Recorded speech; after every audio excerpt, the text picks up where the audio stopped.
Di antara tahun 1969 dan 1970, Parti Komunis Melaya (PKM) berhadapan dengan perebutan kuasa yang mengakibatkan perpecahan berlaku. Dalam peristiwa berkaitan, seramai 200 anggota telah dibunuh dan beratus-ratus yang lain dibuang dari PKM. Perpecahan ini membuatkan PKM mempunyai kekuatan seramai 730 anggota. Pada 25 September 1970, 150 bekas anggota PKM yang telah disingkirkan kemudiannya menubuhkan PKM Pecahan Revolusi ataupun PKM Revolutionary Faction. Ini diikuti dengan penubuhan PKM Marxist-Leninist PKM ML yang mempunyai 580 anggota pada 1 Ogos 1974. Ketua Polis Negara jadi sasaran.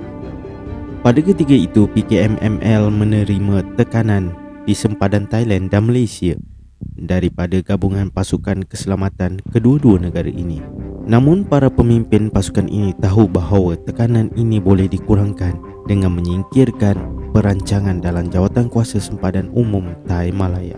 Dan dengan ini, Tan Sri Abdul Rahman bin Hashim yang merupakan Ketua Polis Negara pada ketika itu, ahli jawatan kuasa sempadan, telah dimasukkan ke dalam senarai sasaran utama oleh PKM-ML. Latar belakang Tan Sri Abdul Rahman dilahirkan di Yan, Kedah pada 7 Julai 1925. Tan Sri Abdul Rahman menyertai pasukan polis selepas lulus senior Cambridge College Sultan Abdul Hamid Al-Ustad pada tahun 1974.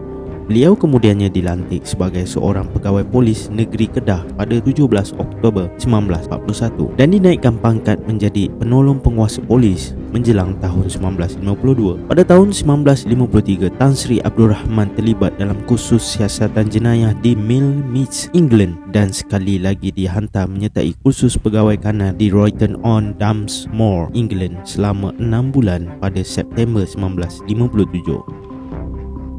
Kerjaya beliau dalam pasukan polis tidak terhenti di situ sahaja. Apabila dilantik sebagai Ketua Cawangan Khas Pulau Pinang pada tahun 1960, Timbalan Pengarah Cawangan Khas Bukit Aman pada tahun 1963 dan kemudiannya sebagai Pengarah Cawangan Khas pada tahun 1971. Beliau menyandang jawatan Timbalan Ketua Polis Negara pada 31 Januari 1972 dan menjelang 1 Februari 1973, Tan Sri Abdul Rahman telah diberi penghormatan apabila beliau dilantik sebagai Ketua Polis Malaysia yang ketiga bagi menggantikan Tun Muhammad Saleh Ismail. Usaha PKM Marxist-Leninist. Anggota-anggota PKM-ML yang terdiri daripada sukarelawan menjalani latihan secara berasingan di kem-kem mereka di selatan Thailand iaitu di Bentong. Antara latihan yang dilakukan adalah penggunaan senjata ringan, bom tangan, latihan fizikal dan juga berkebun.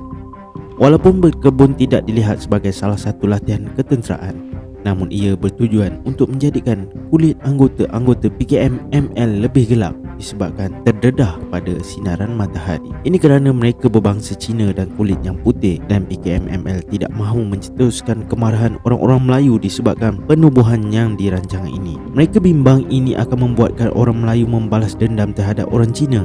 Jadi PKM-ML cuba untuk menggelapkan kulit ahlinya supaya jika terdapat saksi, mereka keliru dan tidak dapat mengesan bangsa yang melakukan pembunuhan tersebut dan menyangkakan bahawa ia dilakukan oleh orang Melayu sendiri. Bagi melaksanakan rancangan ini dengan sempurna, tinjauan selama seminggu dilakukan oleh PKM-ML. Mereka melihat setiap gerak-geri Tan Sri Abdul Rahman, termasuk pergerakan beliau dari rumahnya di Jalan Kia Peng dan juga ketika beliau bertugas di Ibu Pejabat Polis di Kuala Lumpur. Pembunuhan Ketua Polis Negara ketiga. Pada 7 Jun 1974 sekitar jam 7 pagi, negara kita dikejutkan dengan satu berita yang sangat menyayat hati. Pada pagi tersebut, Tan Sri Abdul Rahman dalam perjalanan beliau ke Ibu Pejabat Polis Persekutuan di Bukit Aman bersama pemandu beliau iaitu Pemangku Sarjan Omar Yunus untuk mengambil dokumen yang diperlukan dalam mesyuarat jawatan kuasa sempadan umum Thailand Malaysia di Hotel Federal Kuala Lumpur. Dan secara tiba-tiba dua orang lelaki telah melepaskan 11 das tembakan ke arah kereta yang dinaiki mereka.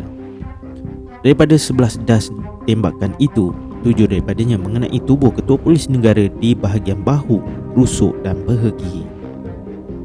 Serangan yang berlaku di persimpangan Jalan Tun Perak dan Jalan Well itu menyebabkan pemandu beliau mengalami kecederaan yang parah dan beliau pula dikegaskan ke Hospital Besar Kuala Lumpur, namun disahkan meninggal dunia tak lama kemudian.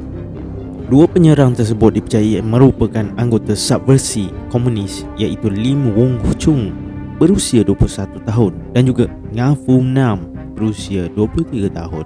Mereka juga terbabit dalam pembunuhan Ketua Polis Perak Tan Sri Koo Chung Kong di Jalan SB Ipoh November 1975. Mereka telah dijatuhi hukuman gantung sampai mati mengikut Akta Keselamatan Dalam Negeri ISA pada tahun 1978.